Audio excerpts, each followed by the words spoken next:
Welcome, everybody, to the Evolution 2026 Growth Summit, the Growth Summit that spawned the accidental podcast, the Evolution Podcast, which, as of this morning, is now on Pinterest.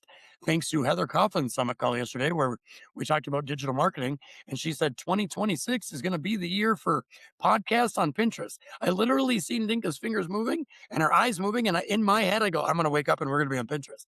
And guess what? I woke up and we're on Pinterest. Thank you, Dinka, for all you do on the back end of this podcast. Um, we keep rolling along. Today is a really special school story and friend story for me. We get to bring in somebody that I met through school, but not directly on school. We were in the same community. She was also on Instagram, and she was in a program that she got done with a little bit before Dave Layden and I. And I started a little group, a lot like I'm doing now. I started on a smaller scale on Instagram. I took all these coaches and said, you know what? Let's start a little group chat and work together. And Jennie commented on one of my reels one time and we talked on Instagram. And I was like, hey, we got this group of people that are doing this together. And I want to scoop you up. And she was like, please do. I need some support in this journey. And from that moment on, we have kind of been on parallel. I'm watching where you have been through the social media waves, and I think you've been doing the same with me and here in Evergreen Foundations. So I'd love to welcome Jennie Spillane to the podcast. Thank you, Brandon. I appreciate that intro. Yeah, our meeting paths have been really interesting, and I was really grateful when you guys started Evergreen Evolutions, and I was able to join that. And as I've grown in my own school community, I've gotten more active in Evergreen Evolution. So I'm kind of coming up in the ranks in your community and connecting with more people. And what you guys are doing, I think, it's incredible. I love it. So. Yeah, thanks. And thanks for being a part of that. And you're such an OG that now Evergreen Evolution is Evergreen Foundations. And we just run the Evolution podcast. I love that all the OGs, like Life Coach Rob, all the OGs are still calling it EE, but now we're EF. And And what you're on is the Evolution podcast. And how I love to start all of these summit calls because I get the best answers is I know you great. I have a ton of stories, but Dinka just met you off recording, and our listeners don't know you. So who is Jennie Spillane? Great question. Aren't we all trying to figure that out? Um, so a little backstory on me. I'm sorry, I'm just getting over the flu, so I'm still a little congested, so bear with me on that. Um, I grew up in Colorado. I grew up around horses and on a ranch, and so I have a long history around animals. And I then decided to move to Hawaii at one point in my life. So I lived there for 5 years and worked on a sailboat, spent a lot of time in the ocean around the marine life and learned a lot about whales and migration and began ultimately in marketing where I studied a lot of psychology and built my own marketing business where I worked with businesses that promoted sustainability because I thought my purpose was to save the planet. And then I moved to Seattle, where I got a job doing marketing for a boat dealership. And that eventually moved into me wanting to study leadership. And in marketing, I've studied so much psychology. So my natural transition was to start learning humans more. And eventually decided that I think my purpose is actually more specific to people than it is to the planet, even though I still think that they are very connected. So now I've gotten a neuroscience degree, and I work a lot around the nervous system and working with leaders and helping them regulate their nervous system and ultimately which helps them become better leaders because they're more calm, they're able to have better conversations, they're able to have deeper conversations, and they're much more able to connect with their teams on a different level that is less surface and more connected within who we are as people. So I'm very intrigued by the mind. I'm very intrigued by having deep conversations, and I love connecting with other coaches because I feel like we're all kind of on a similar trajectory and working towards changing the world. So that's me. It's crazy because you just explained both of the school communities that I am a founder of.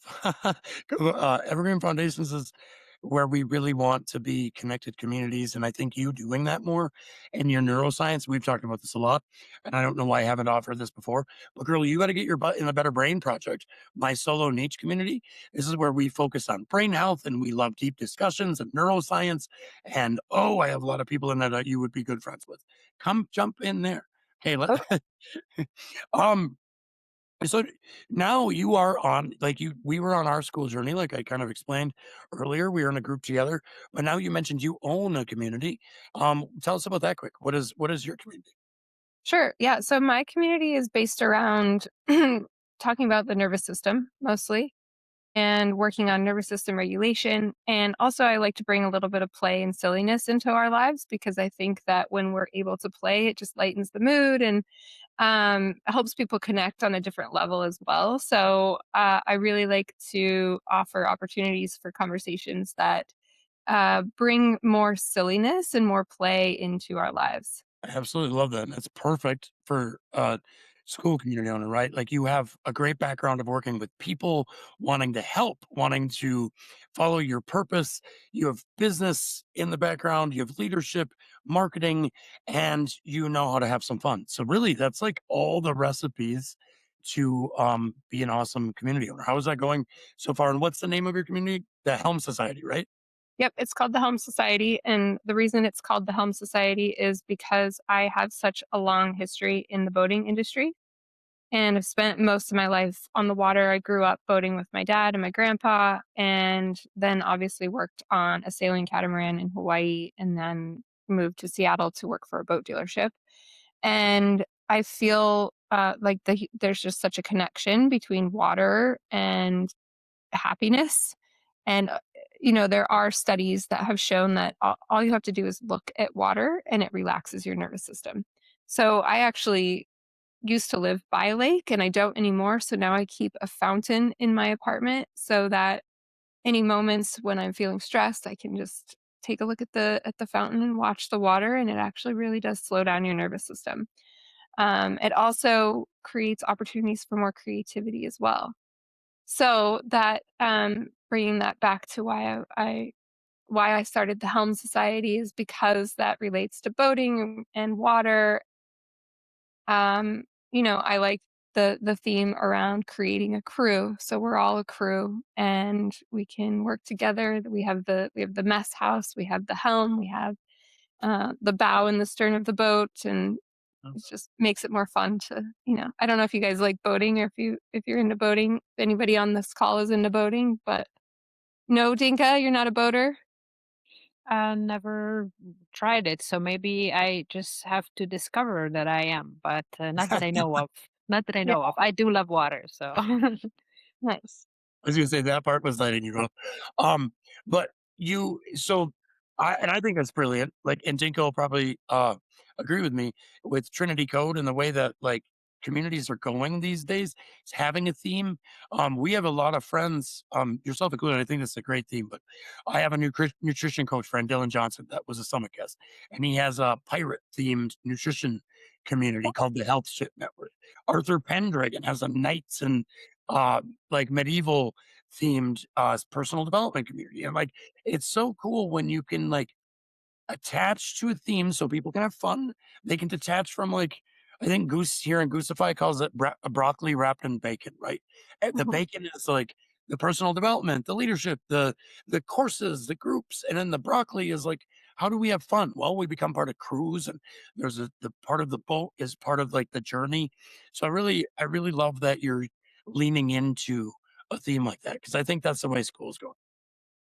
Yeah, that is actually, I think, one of their biggest pushes right now is working on helping people develop their theme. And it can be something completely unrelated to what their community is. Like Goose does like Pokemon, right? Yeah. And but he's also helping people build their own communities and create their own themes. And one thing that they talk about a lot is inside jokes. And I don't know if you guys have developed many inside jokes within your communities, oh, but you have to look around a bit in organizations, and I think you will get it pretty quickly. There's been a there's been There's an been an epidemic. overcome. What's fun about our communities is how this whole like Foundations Forest with Branch Community started was when Dave got pretty busy after Evergreen Evolutions. Like now he has, uh, him and his wife have a company.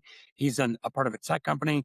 So Dave had to like kind of step back. Still a part of it, still shows up here and there, and he's got his Dave Laden love. But me and Dinka were like, hey, let's scoop up Dr. Melissa Parteka.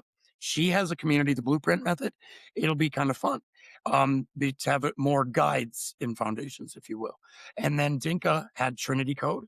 And I sat there and went, you know what? I need a community. I had one that I wasn't doing anything with that was like 9 and 9. That was kind of a failed little project. And in 4 hours, turned that into the Better Brain Project.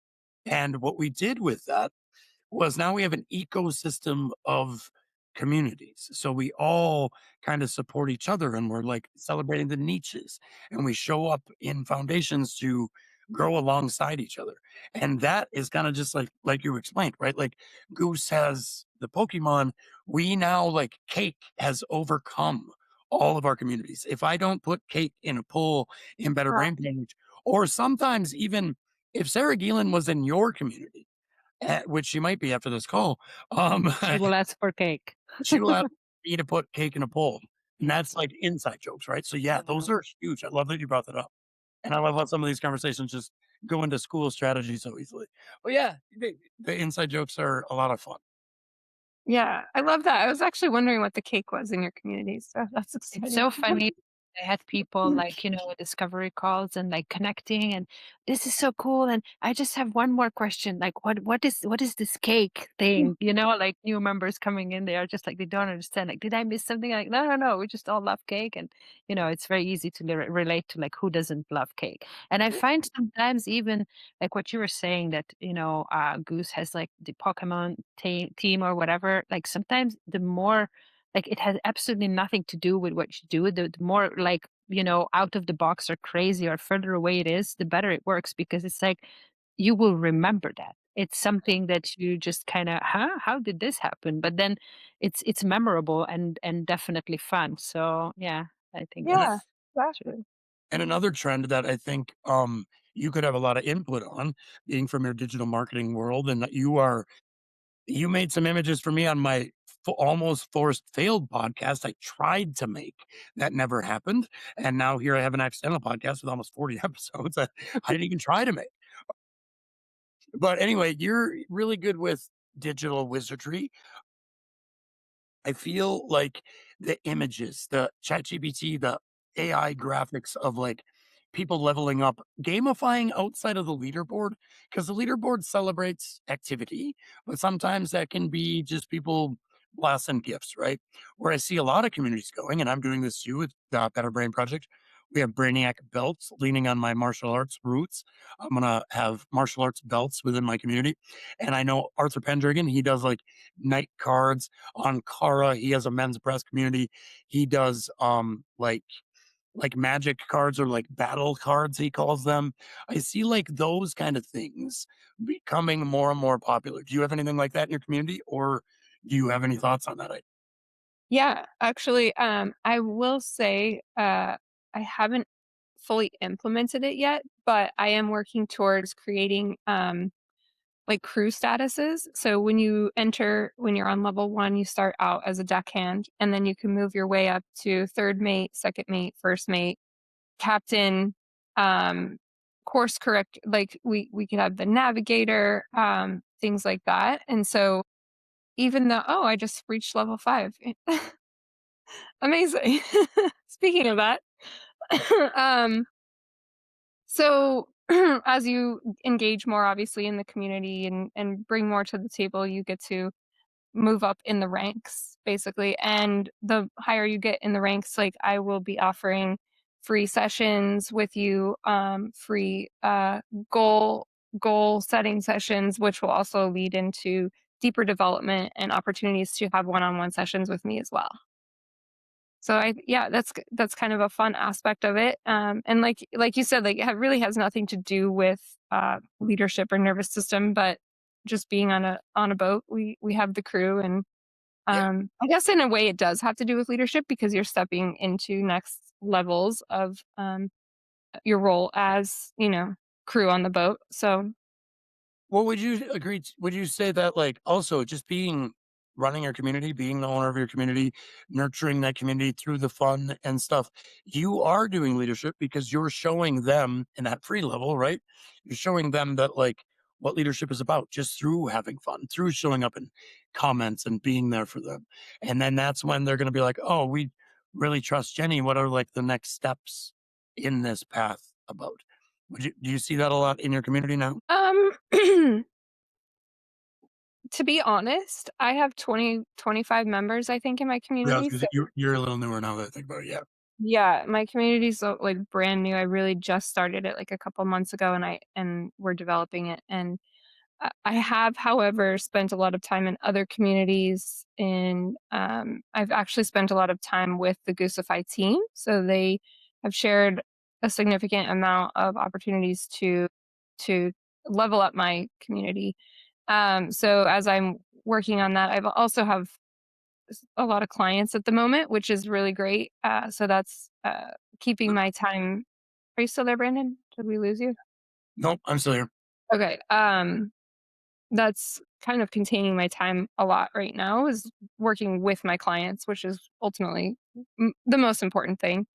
But I think my community it's slowly growing, and I'm really excited to put more time and effort into it. And I think the more people that join, it's going to make it more interesting, more fun because there'll be more engagement and more opportunity for others to connect with one another and develop in their leadership styles or whatever that might look like. But one thing that I really focus heavily on with my clients is working on not deciding that you have to be two different people between work and personal life. I feel like that is actually a block in our system. In a lot of people, even entrepreneurs, as they build their businesses and they show up and they have this idea that they have to be a different person when they're working versus when they're playing. And I think that creates a creative block within us because when we can check into our full authenticity and be fully ourselves in every aspect of our lives, we're more comfortable because that's who we are and we are, knowing who we are, feeling good in who we are brings I think it actually invites others to feel more comfortable as well, and that just opens the energy gates to a completely different level, and so that is really something that I want to bring into my community as well, is helping people understand who they are, and when you understand who you are, you can tap into that ability to connect with other people on a completely different level. Yeah, Yeah, it totally makes sense because if you think about it, like if you have to remember to act in a certain way, that's effort. It's like it drains your energy. Like you Right. constantly have to pose yourself as a certain person, as opposed to if you just lean into your leadership skills in your professional life, but still being authentic to yourself, then it's just being you, and that will also attract the right kind of people to you, right? Like because people know like, oh, this is that their energy, so you can actually read it and just connect through that instead of having to like decode these masks or these facades. So that makes total sense. Yeah. Yeah, exactly. And when you're spending time on pretending to be somebody that you're not, then how can you ultimately bring your best self to the table? and I think sometimes not not to, like, trigger listeners that, like, "Oh, you're pretending." Sometimes we're not even pretending on purpose, right? We're trying to make something happen. We're trying to Maybe we're trying to build out a new business, or we're trying to create an offer or something, right? And you're trying to make stuff happen. I've fallen into this trap. I'm trying to force stuff, force stuff, force stuff, and that's why what you're saying really resonated with me, because once I started to just take, like, tiny steps, just be me, put who I was, not rely on ChatGPT or, like, being a school guru, and, like, actually, like, being who I was, that's when energy changes, and, like, new members come in, and you're not creating threads all the time and going into 50 communities, but you're just jumping into one person at a time. You're connecting with them. You're helping them with small little wins, along the way. And what happens is you gain confidence because you just helped somebody with small little wins and they gain confidence in you. So they just check out your profile. I mean, not doing any forcing. We've gained like 156 members in a month because we're just out being who we are as a community. And I think that's a testament of everything you said. Yeah, no, to double tap on what you said about, we're not pretending. That's yeah, that I wouldn't say pretending is the right word, but I did use that. It it is, about force, and when you are trying to force something that isn't true to you, it's going to it's it's gonna push things away from you rather than attract them into you. Exactly. Um, so you have your school community. I love a lot of your story living in Hawaii and like being around the water. I've watched your Instagram and you do things that I go, damn, how does she like water ski or surf like that? Or have you attraction to the water has that kind of always been there? Did that grow over time being around amazing places like Hawaii oceans and Seattle and stuff like that? Good question. So, I think I mentioned that I grew up boating with my family Yeah. when I was really young. So I was really lucky to have been exposed to that life at an early age. I learned how to wakeboard and water ski, and we did a bunch of tubing and I don't know if anybody knows where Lake Powell is, but it's in Utah and it's like one of my favorite places on the planet. But we would go there once or twice a summer. That was our vacations. And I think just growing up in that environment, even though I grew up in Colorado where there's not a lot of water, I still had this like pull and like this draw to be in the water. And there was a time I think when I was in my early 20s when I had went to California and I learned how to surf, but I had this massive fear of the ocean. And I wanted to overcome that, but it was really hard living in Colorado and having to find it and seek it, right? So that was kind of my pull to move to Hawaii. I had did marketing for Aspen Ski Resorts for 8 years and reached a point where kind of just peaked and there was no opportunity to move up. So I was just said, why not overcome this fear of the ocean, sell everything I owned, and move to Maui. And I will say it was one of the most transformative spaces in my life because I moved there with no friends. I had a job lined up and it fell through. I had shipped my car over from Seattle, actually. I drove it out to Seattle and then I stayed here for a week and then shipped my car, so hoping it would show up, the same time that I was getting there, and it ended up being 2 months late because they shipped it to Oahu, and then they shipped it back to the mainland, and then they shipped it to Maui. So I didn't have a car, my job fell through, I didn't have a place to live because I initially had a place to live as well, and that fell through. So almost everything fell through when I arrived. And there was a hurricane happening on the island, so there was no Wi-Fi, there was no way for me to get an Uber to, like, to go from spot to spot.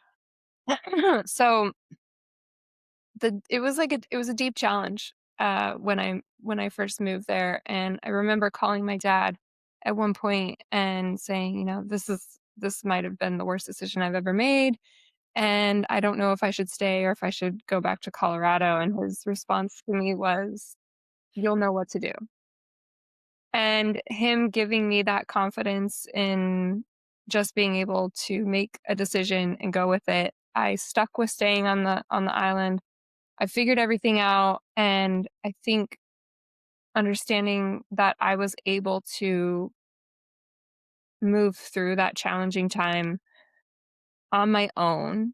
I had no outside support, nobody helping me, nobody, like, no close friends that could be like, "Hey, stay on my couch," whatever.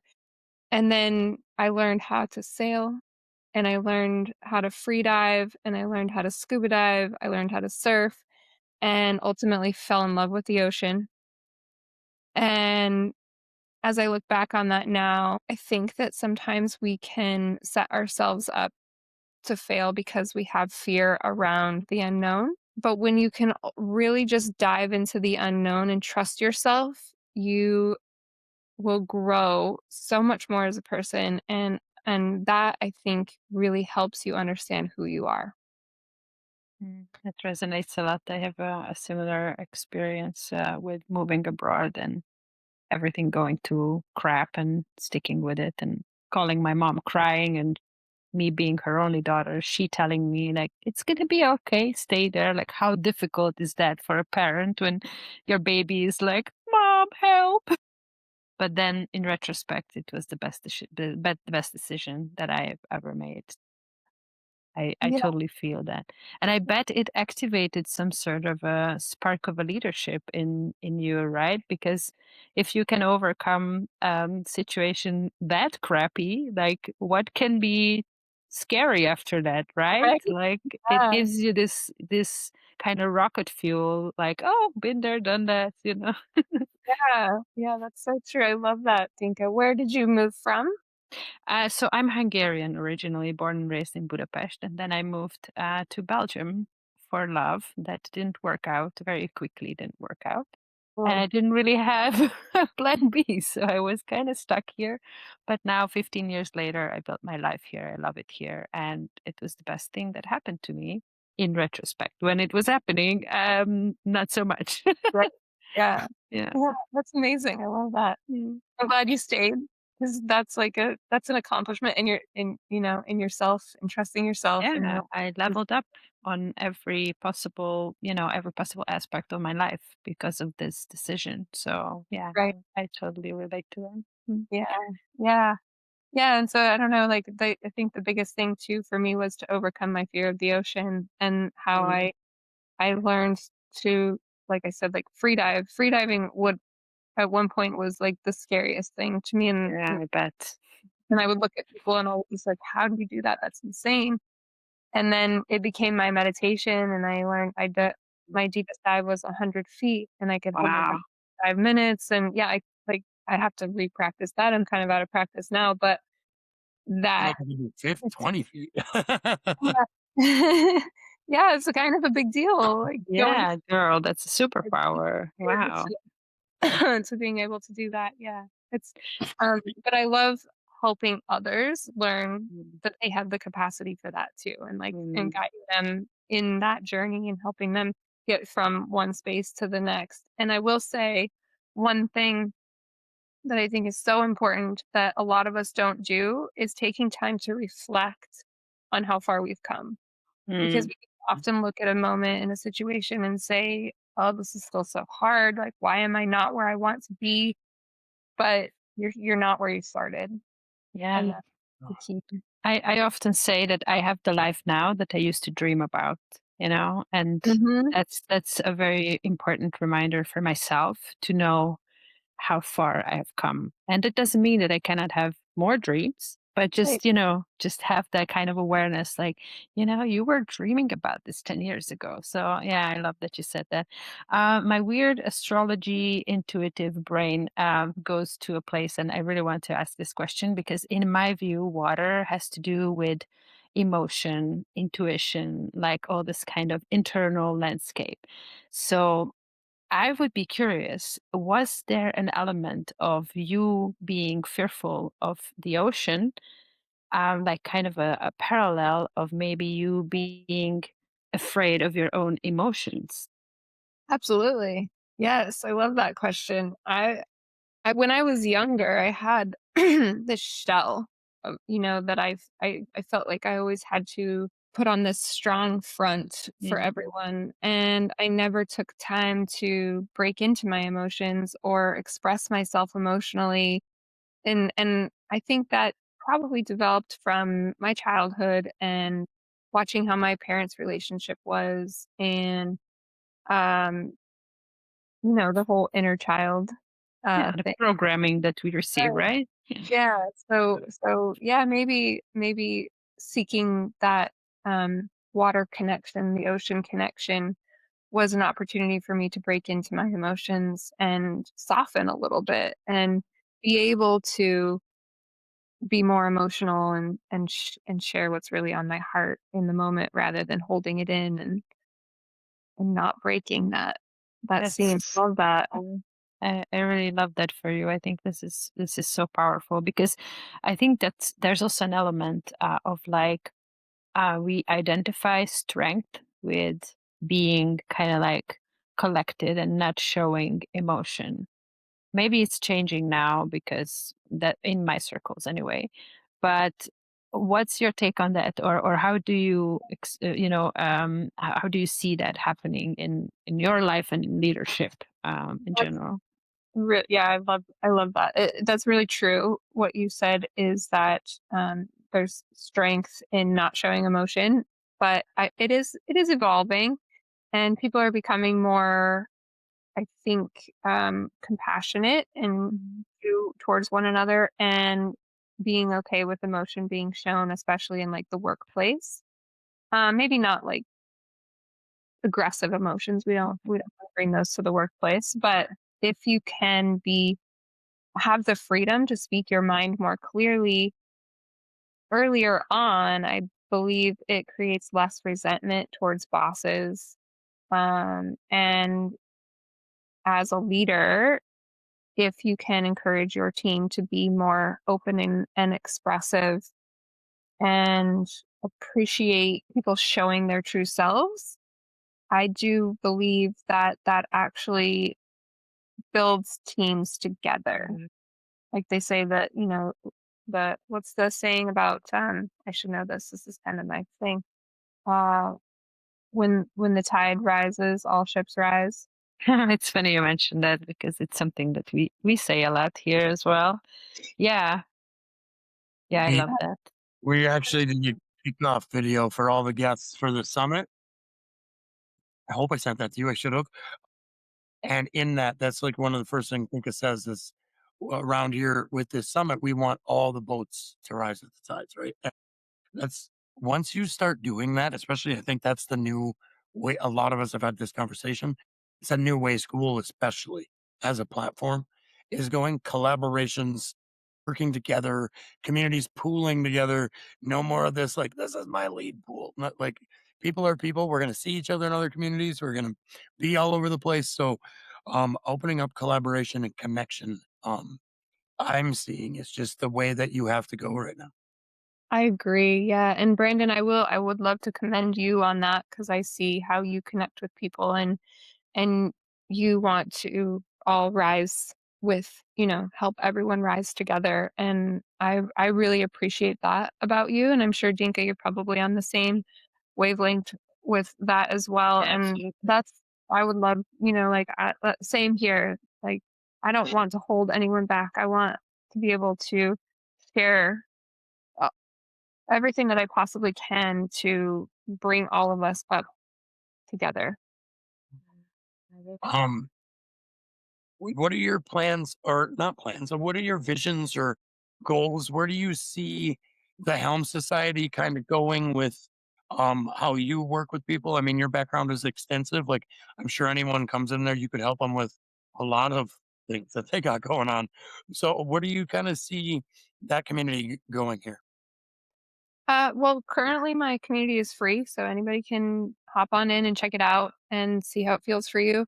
I I want to create a vibe of I mean, like I said, I want everyone to rise together. So I'm inviting my current clients so that they can all connect. And I think that there's beauty in being able to say, say for example, I have multiple one-on-one clients, but if they can all connect to each other, and maybe they can help each other ask better questions in our sessions with me, or vice versa, or they can, help one another in other ways because of the experience that we're all creating these touch points. And I just want to create more touch points for my community and beyond that. Ultimately, I think that the world moves in a domino effect. So when we each connect on a different level, we can share that connection beyond one person.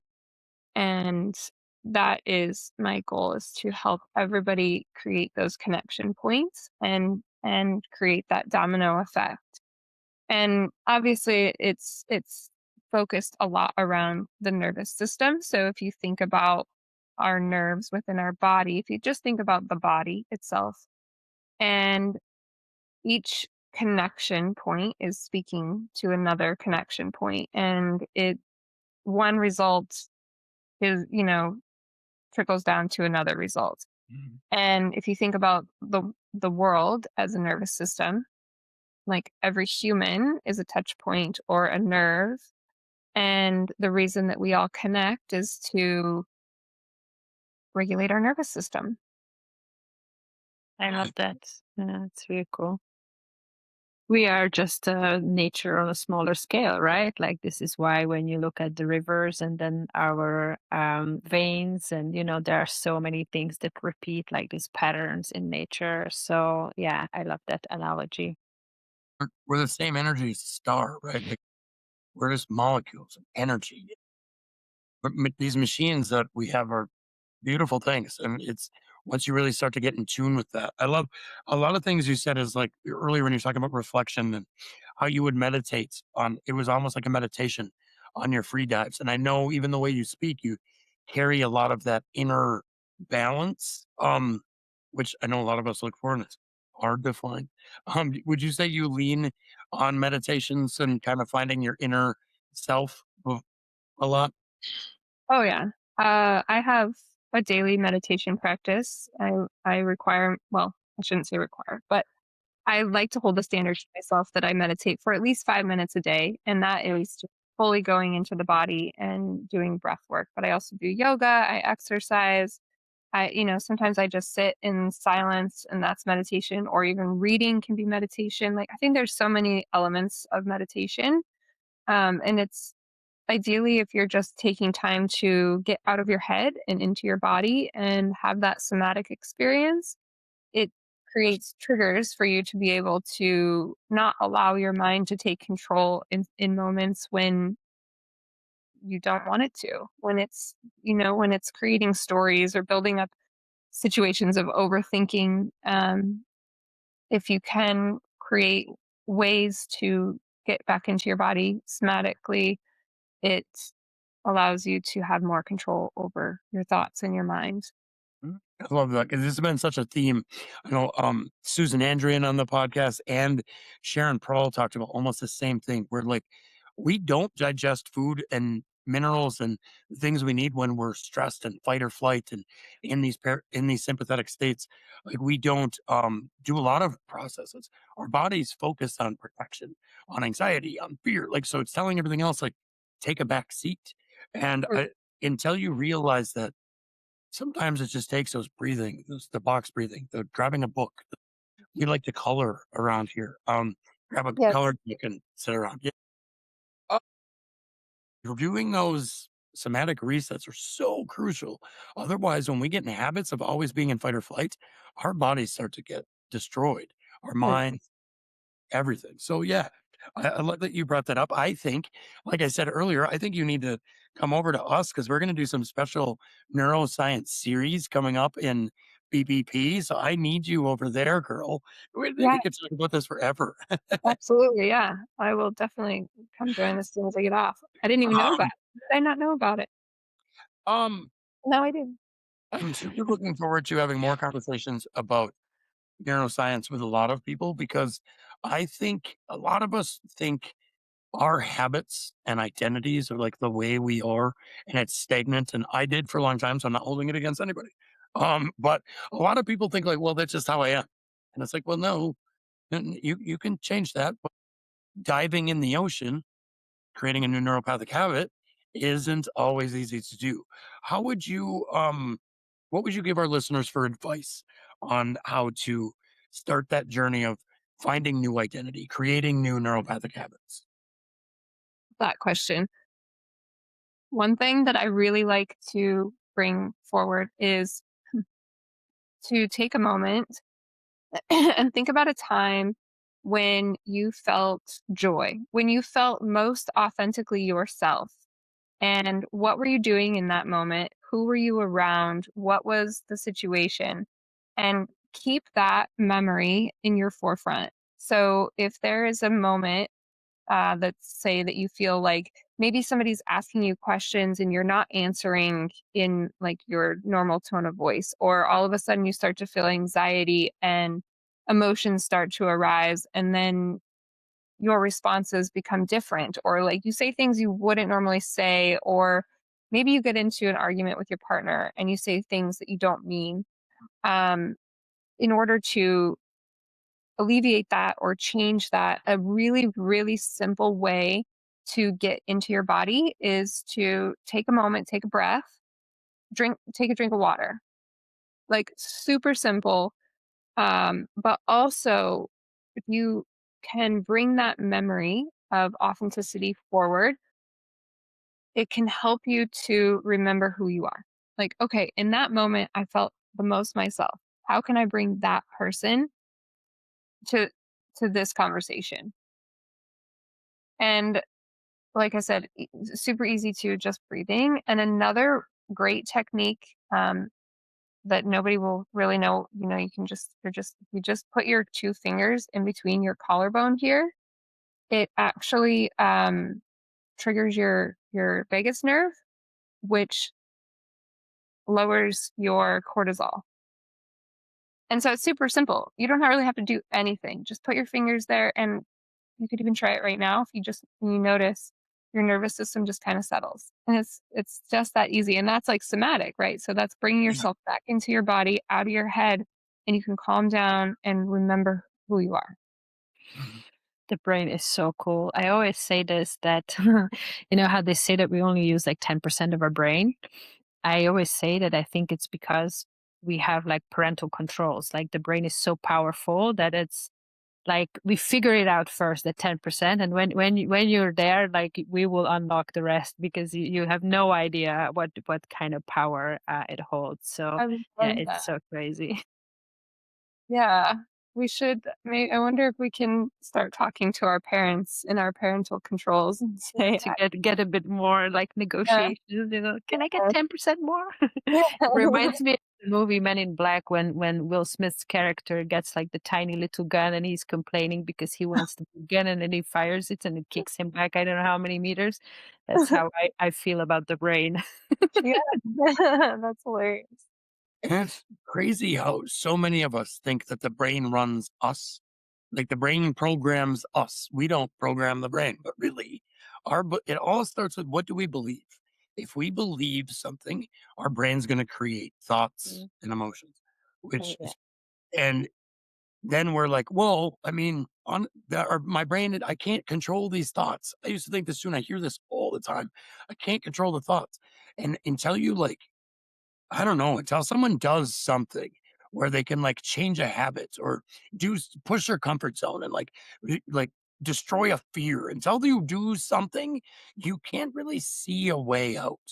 Like for me, you have to see it. You have to see a way of like, yeah, you know what? No, I don't have to think this. I don't have to believe this about myself. Like I'm actually a pretty darn good person and I should be confident. Do you see that a lot in your work? Yeah, actually, I think a really good way to look at that too is to remember that the brain loves to solve problems. So when it feels like there's a lot of problems going on in your life, it's because your brain's looking for them. It's Yeah. looking for problems to solve. So if you can find find good problems to solve, your brain's going to be happy and you're going to be doing things that are better for yourself, better for everyone around you, better for the world. Um, so if you can just remember that in those moments of fear or anxiety, or, like I, a really good example that I like to use is I have a client who often struggles in her relationship. And I try to remind her that the reason that these problems keep arising, the same problems, is because your brain just keeps wanting to solve that old problem. Even though you probably moved through it or you found a way to past it, your brain is still saying, I want to solve a problem. So, what's the problem that I'm looking for in this relationship? Instead of looking for opportunities for you guys to grow together, you could create problems outside of your relationship. And that helps you grow in those ways. And now you're solving problems such as like maybe you want to buy a house together, or you you want to help each other grow within your careers, like what are the new things that you need to learn in order to solve those problems in a different way? I love that reframe. Actually, I think it was Einstein who said that creativity is intelligence at play. So basically, if you focus on solving a problem, as in creating something that doesn't exist, instead of like reliving Groundhog Day every single day, that's such a huge shift. And the brain is happy, right? Because it's solving the problem. So that's really cool. I love that. Yeah, and also bringing it back to the workplace and as a leader, suppose you have an employee who is difficult and isn't bringing the results to you that you feel like you keep asking for. That's an opportunity instead of overthinking what's wrong with this employee? Should I fire them? Why aren't they giving me the result that I'm looking for? How is the reframe for you? How can you look at it from a different angle and try to understand that maybe you're not communicating with them clearly. So maybe the problem that needs to be solved is, instead of asking for something from them, maybe try to give them an example of exactly what you're looking for and show them what you're looking for, Mm. and see if maybe that can solve that problem rather than thinking that they're the problem.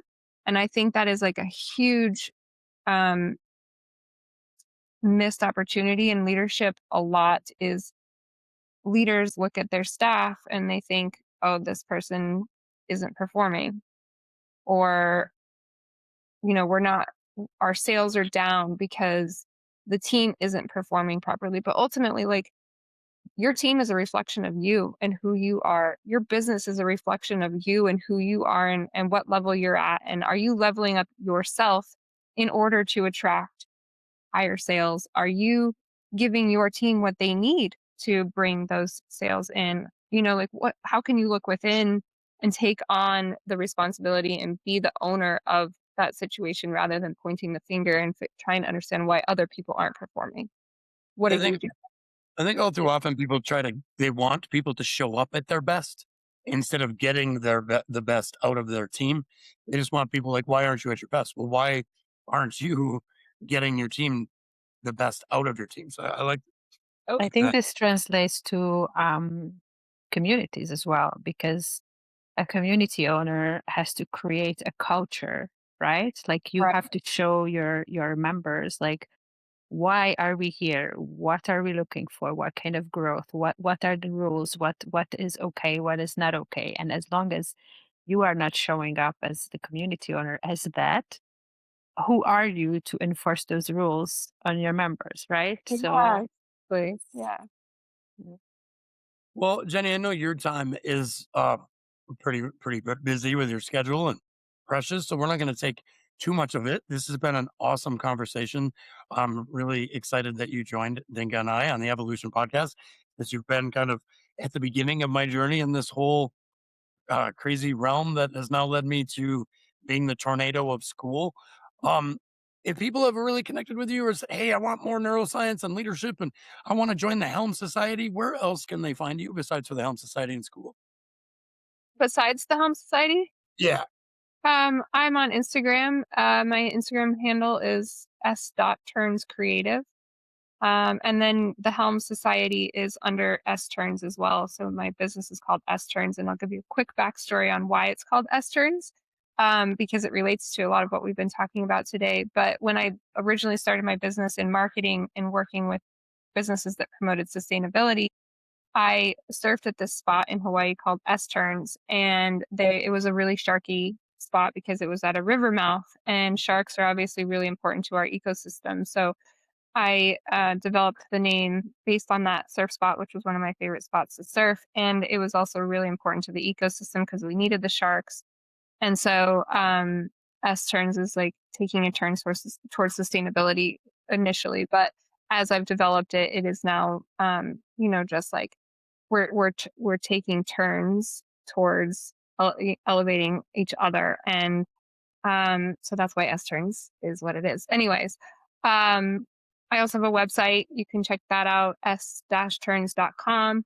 You can email me, j at s-turns.com. And obviously, like, super easy to find me on Skool. Like, you can find me Yeah, in your community. And yeah, I'm everywhere. I'm out there. I like that. I like that. And so for the last part of this call, I'll kick it over to Dinka for our routine of the summit. Mhm. So maybe you don't know, but I have my Oracle deck that I always use at the end of the call.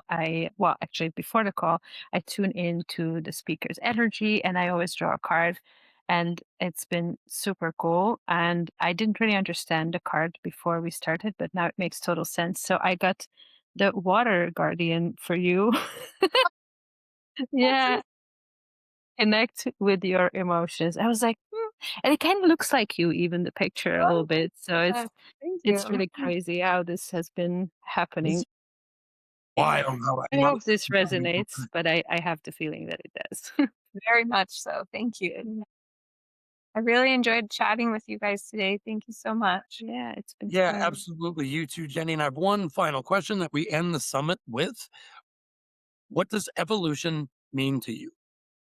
Ooh, good question. I don't know if you've studied Friedrich Nietzsche's work at much, but his philosophy, basically a quick philosophy on the purpose of life, is to make progress. So I would say, in the same terms of that, I always am working towards progress in whatever aspect of life it is, whether it's in my business, with friendships, with family, with um, meeting, everybody on here. So evolution, I would say, to me, is really just taking small steps of progress, no matter what it is. It doesn't have to be big. And just those micro changes in life is what creates evolution towards growth. Beautiful answer. And Dinka, she brought up inside jokes. I think she's a perfect member for the CIA, the Oh, yeah. consistent and perfect action crew. Um, and Jenny, this has been amazing. Thanks so much for joining us. Everybody, the summit continues. It's our final week. It's kind of crazy. This went by super fast. It's our final week of guests. We got JJ Rochelle coming up tomorrow.